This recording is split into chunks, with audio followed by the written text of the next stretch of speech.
प्रकृति के हिसाब से चलोगे, साइकार्डियन साइकिल मेंटेन करोगे, तुम्हारा बेनिफिट होगा। सूरज को तब तक देखो जब तक प्यूपिल्स यानी कि जो पुतलियां डाइल्यूट ना हो जाएं। और ये सिंपल सा चमत्कार सिर्फ और सिर्फ सूर्य को देखने से हुआ। तो ये पॉलन से, ये छोटे छोटे जो है हवा में उड़ रहे हैं, इस समय प्रकृति बिल्कुल खुशनुमा माहौल में है। ये ना बड़ी मदमाती है, मतलब अजीब सा, तुम्हें अजीब सा नशा होगा। हवा जो चलेगी, ये जो हवा चलती है ना, ये शरीर तोड़ती है। मतलब तुम्हें हमेशा लगेगा कि पता नहीं कितना थक गए, बस अब बिस्तर मिले। और दोपहर के बाद यानी 2 बजे के बाद का जो सीन होता है ना, बहुत खराब, क्योंकि ये ड्राई होने लगता है। आप लोगों को आजकल देखोगे, आप कोई चीज छू रहे हो, आपको करंट का झटका लगता होगा। कभी महसूस किया किसी चीज को टच करो तो अचानक से बहुत तेज झटका लग रहा है? ठीक है, क्या होता है, वो स्किन इतनी ड्राई हो रही है कि वो चार्जेस डेवलप हो रहे हैं। तो अब ये प्रकृति अब तुम्हारा एग्जाम लेने जा रही है। तो अभी ये पूरा मौसम, अभी देखना, जैसे तुम खाना खाते होगे, तुम्हें अचानक से ऐसा लगता होगा सब कुछ खत्म हो रहा है। होता है कि नहीं होता है? झूठ बोले कौवा काटे। हाँ, तो इसका तो देख के लग रहा है कि खुशबू से ही काम चला रही है।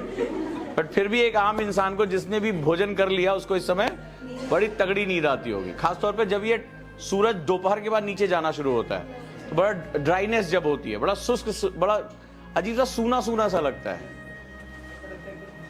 हाँ बस। और आप जब जमाई उमाई लेते होंगे तो आंखों के सामने फिर ढेर सारे, फिर मन करता होगा सो जाएं। हैं? हाँ, कौन सोया? तो गलत नहीं है। इस समय अगर आप छोटे बच्चों के स्कूल में जाओगे, छोटे बच्चों के स्कूल में नैप टाइम होता है, तो आप लोगों को भी नैप लेना सीखना पड़ेगा। इस समय रजिस्ट करोगे नहीं, इस समय नैप लेना चाहिए तुम्हें।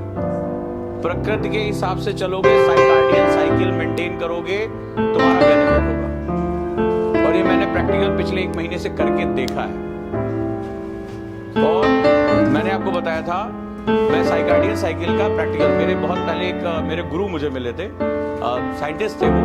तो उन्होंने एक बात मुझसे कही थी, वो बात मुझे 2 साल बाद समझ में आई। उन्होंने कहा था कि सुबह उठ के जो पहला सूरज होता है, तुम लोग इसको इस्तेमाल कर सकते हो, कि सूरज को तब तक देखो जब तक प्यूपिल्स यानी कि जो पुतलियां डाइल्यूट ना हो जाए। तो उन्होंने मुझसे कहा था कि ये कर लो। मैं उनसे बोलता था कि रात में बड़ी देर तक नींद नहीं आती है, मतलब सुबह जल्दी उठा नहीं जाता, और शरीर ऐसा लगता है कि भारी है। तो मैं खुद को सोचता था कि मेरा जो बॉडी स्ट्रक्चर है वो ठीक नहीं है इस मामले में, मैं लेट नाइट ही पढ़ सकता हूँ, सुबह नहीं उठता, और बड़े लंबे साल थे। तो अचानक से क्या हुआ कि एक दिन ऐसे बैठे बैठे अचानक से कोई बात कौन दी, तो मुझे उस समय उन्होंने जो समझाया था मेरी समझ में नहीं आया कि पीपल्स को डाइल्यूट मतलब क्या होता है। मैंने स्टार्टेड की, मैं सुबह पार्क में चला गया, और अब मेरी एक आदत बन गई पिछले 1 महीने से कि मैं सुबह उठ के ऐसे सूरज को देख, जब आप सुबह सुबह सूरज को देखते हो तो पहले बड़ा तेज चमकता है, लेकिन अगर उसको थोड़ी देर देखते रहो, सुबह का सूरज, दोपहर वाला नहीं, तो आप क्या होता है, मैं देख रहा कि उसमें कुछ चेंज, पहले फिर वो 2-3 दिखने शुरू हो जाते हैं, फिर थोड़ी देर बाद आप उसको घूरते रहो थोड़ी देर, ठीक है, ध्यान से ऐसे पल के झपकते रहो, उसको देखते रहो, फिर अचानक से वो चंद्रमा की तरह शीतल हो जाता है। तब अचानक से मुझे कौन था कि ये जो इन्होंने मुझे समझाया था वो था क्या। तो मैंने उसका प्रयोग करना शुरू किया कि मैं उसको उठा के देखने लगा, और थोड़ी देर बाद वो बिल्कुल एकदम उसकी एक ऑरा दिखाई पड़ता है, बिल्कुल वो चंद्रमा की तरह शीतल सा दिखाई पड़ता है, आप बिल्कुल क्लियर उसको देख पाओगे। पहले वो तेज चमकता तो आंखें ऐसे सिकुड़ती हैं, फिर वो 2-3 दिखाई पड़ने शुरू हो जाते हैं, फिर वो धीरे धीरे इकट्ठा होता है, और फिर आपका तब वो क्या होता है, जो प्यूपिल है आपका, जो पुतली है, वो उसको डायलेट कर लेती है।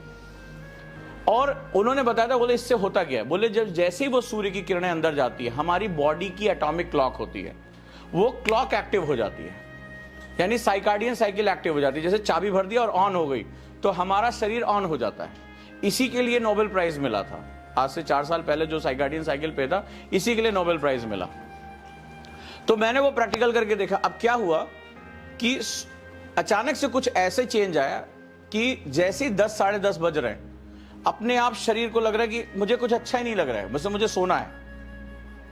11-11 बजे तक हर हालत में सोना, और अपने आप ऑटोमेटिकली नींद खुल रही है। जनरली ऐसा हो रहा है कि अलार्म लगाने से 15 मिनट पहले उठ जा रहे हैं, चौके की कहीं देर तो नहीं हो गई। और ये सिंपल सा चमत्कार सिर्फ और सिर्फ सूर्य को देखने से हुआ। 2 साल लग गए मुझे बात समझने में, ठीक है, कि वो बात उन्होंने क्या कही थी। तो आप भी अगर सुबह उठते हो, आप सिंपल उसको उठ के बस उसको तब तक देखो जब तक वो एक पेरीफेरी के रूप में तुम्हें ना दिखाई पड़े, चंद्रमा की तरह ना दिखाई पड़े। फिर आप देखो कि आपकी बॉडी में क्या चमत्कार होने शुरू होता है। आपकी बॉडी सन सिंक्रोनस हो जाएगी। अब सन सिंक्रोनस करते हो तो ये जो टाइम है तुम्हारा, ये इन हवाओं से लड़ने में तुम्हारी हवा खराब हो जाएगी। ये प्रकृति का चक्र है। गांव का आदमी इस समय सो जाता है। अगर आपके गांव में कोई होगा तो गर्मी की दोपहर खाना खाने के बाद वो जगता नहीं है, वो अर्ली मॉर्निंग काम करेगा, शाम को काम करेगा, दिन के समय नहीं करेगा। तो आप लोग अब इस समय पावर नैप लेने की आदत डालिए, ये बहुत इंपॉर्टेंट है। जिसे योग निद्रा भी कहते हैं। क्लियर है? और आदत डालिए, किसी से कोई बातचीत नहीं करनी है। खाना खा के आए, आप इसी कुर्सी पे ही अपना बैठे बैठे आराम से हेड डाउन करके सो जाओ। और सोने का नियम क्या है? चाबी का गुच्छा हाथ में रख लो। सोने के भी कई तरीके होते हैं। आपको रेम साइकिल स्टार्ट, नैप और स्लीप में अंतर होता है। पता चला खर्राटे की आवाजें गूंज रही हैं, 4 आदमी आ रहे उठाने के लिए, वो नहीं होता है। नैप शॉर्टर होता है। आप रेम साइकिल को टच करने से पहले वापस आ जाएं। रेम साइकिल मतलब होता है रैपिड आई मूवमेंट। वो गहरी नींद में शुरू, जब आप सपने देखना शुरू कर देते हो, तो आपको सिर्फ डीप ब्रीदिंग करनी है और चुपचाप शरीर को शिथिल पड़ देना है। ये हार्डली 12-15 मिनट का सेशन होगा, जिसमें आप पूरे अगले 6-7 घंटे के लिए एकदम रिफ्रेश हो जाओगे।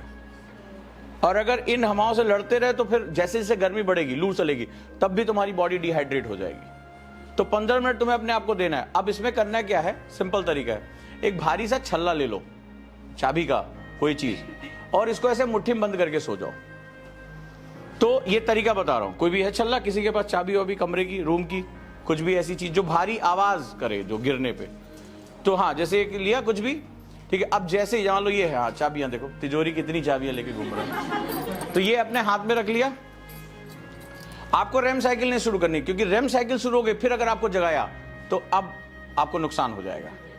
फिर मतलब वो नींद टूट जाने के बराबर हो जाएगा। तो आपको नैप लेना, एकदम हेड डाउन किया, एकदम रिलैक्स, बॉडी को एकदम रिलैक्स छोड़ देना, जैसे जैसे महसूस हो। 15 मिनट का एक सेशन कर लो। तो जैसे ही आप नैप में जाओगे ये मुट्ठी बंद रहेगी, लेकिन जैसे रेम में जाओगे ये ऐसे हो जाएगी, गिर जाएगी। और ये गिरेगी तो आपको आवाज आएगा, आपकी नींद खुल जाएगी। यानी रेम में एंटर नहीं करना है। फिर तो वहां 4 आदमी उठाएंगे तुम्हें, मुंह पे पानी वानी मरवाएंगे, बड़ी देर तक तो वैसे गुम हो गए, फिर वो दिक्कत हो जाएगी। तो आपको 10-15 मिनट की क्या करनी है? नैप लेने की आदत डालनी है। और इसमें कोई शर्म वाली बात नहीं कि तुम बहुत कमजोर हो, ये हो, उन हवाओं से ठीक है। तो ये हवाएं तुम्हारी ऐसी तैसी कर देंगी। नेचर को समझो। हमारे बुजुर्ग नेचर को समझते थे, ठीक है। ये काम हो जाएगा। 15 मिनट सोने का टाइम दे रहे हैं भाई, 15 मिनट इनको सोने का टाइम दो, नैप लो, लंबी क्लासेस करनी है, ठीक है। और नैप लेने की आदत डालो, हो जाएगा। बॉयज को फैसिलिटीज हैं, लेकिन बिस्तर पर ना सोएं। पता चले साहब गए, आए ही नहीं, हम यहां से 4 आदमी भेज रहे हैं, कुंभकर्ण को ले आओ ठीक है। तो कोशिश करो यही कुर्सी पे ही आराम से सो जाओ, ठीक है। नहीं तो बॉयज ने तो कल्पना करनी शुरू कर दी है, विराट सर ने सोने का भी टाइम दे दिया। तो 12 से 15 मिनट ये होना चाहिए आपका नैप टाइम। तो दुनिया में बहुत से ऐसे लोग थे जो नैप लेते थे, उनको आदत थी। और नैप, आपको कहते हैं कि नैप एक दिन में आपको 2 मॉर्निंग देता है। तो आप अगले 5-6 घंटे के लिए बिल्कुल रिफ्रेश हो जाएंगे, बढ़िया से काम करेंगे, ठीक है। तो ये चाबी हाथ में ले गया, कोई भारी सी चीज जिसके गिरने पे आवाज हो, और खराटे वराटे नहीं लेने, ठीक है। नहीं मैं वीडियो बना के डाल दूंगा हैं? मन करे सो जाओ। नींद को नहीं टाला, कुछ नेचर की चीजों को नहीं टाला जा सकता, ठीक है। ये 15 मिनट टाइम लो, रात में देर तक पढ़ाई कर पाओगे। लेकिन अब पता चला तुम आंख बंद किए हो, वो इससे नहीं होगा। नींद मतलब नींद। वो कहावत है ना, play while you play, study while you study. तुम study while you play, play while you study. तो तुम एक्चुअली उल्टा करते हो। यानी जब खेलने का वक्त हो तो सिर्फ खेलो, पढ़ने का वक्त है तो सिर्फ पढ़ो। पढ़ते समय खेलोगे, खेलते समय पढ़ोगे तो दिक्कत ज्यादा हो जाएगी। तो नैप लो, एकदम आराम से 15 मिनट, 12-15 मिनट सो जाओ रिलैक्स होके। देखो शीला के आगे अभी भी मार दिया इसने, एक नींद मार दी इतनी देर में, लेकिन इसके फायदे होता है ना। तो बस ध्यान से, ये नहीं मोबाइल चला के असर नीचे करके मैसेज खेल रहे, वो नहीं होना चाहिए। हाय, क्या आप भी आईएएस की तैयारी करना चाहते हैं? क्या आप पीसीएस की तैयारी करना चाहते हैं? बहुत दिनों से आप स्ट्रगल कर रहे हैं, लेकिन इसके बावजूद भी आपको सफलता नहीं मिली। भागदौड़ करने के बावजूद भी आपको कोई सॉल्यूशन नहीं मिल रहा है। सिर्फ आपका टेंशन बढ़ रहा है, आपका पेशेंस जवाब दे रहा है। इसी टेंशन को दूर करने और आपकी हर एक समस्या का समाधान लेकर आए हम, यानी ओजांग गुरुकुल कैंपस। यहां हम आपको सिखाएंगे आईएएस और पीसीएस जैसे एग्जाम की तैयारी कैसे आसान तरीके से की जाती है, कैसे डिसिप्लिन फॉलो किया जाता है, कैसे अनुशासन रखा जाता है। अगर आप भी चाहते हैं हम आईएएस और पीसीएस बने और अपनी जिंदगी के सारे सपने पूरे करें, तो अभी ज्वाइन करें Ojang Gurukul campus. Because when we support the word selfless, the whole universe will support you endlessly.